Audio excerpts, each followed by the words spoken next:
Bismillahirrahmanirrahim. قَالَتْ رُسُلُهُمْ اَفِي اللّٰهِ شَكٌّ فَاطِرِ السَّمَاوَاتِ وَالْأَرْضِ.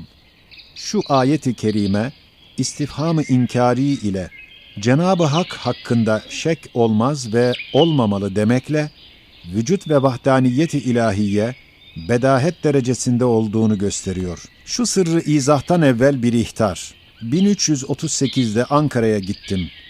İslam ordusunun Yunan'a galebesinden neşe alan ehli imanın kuvvetli efkarı içinde gayet müthiş bir zındıka fikri, içine girmek ve bozmak ve zehirlendirmek için dessasane çalıştığını gördüm.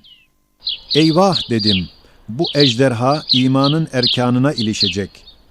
O vakit şu ayet-i kerime bedahet derecesinde vücut ve vahdaniyeti ifham ettiği cihetle ondan istimdad edip o zındıkanın başını dağıtacak derecede Kur'an-ı Hakîm'den alınan kuvvetli bir bürhanı Arabi Risalesinde yazdım. Ankara'da Yeni Gün matbaasında tab ettirmiştim. Fakat teessüf Arabi bilen az ve ehemmiyetle bakanlar da nadir olmakla beraber gayet muhtasar ve mücmel bir surette o kuvvetli bürhan tesirini göstermedi. Teessüf o dinsizlik fikri hem inkişaf etti hem kuvvet buldu. Bilmecburiye o bürhanı Türkçe olarak bir derece beyan edeceğim.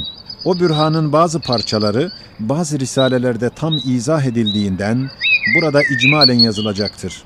Sair risalelerde inkısam etmiş olan müteaddit bürhanlar bu bürhanda kısmen ittihad ediyor, her biri bunun bir cüz'ü hükmüne geçiyor.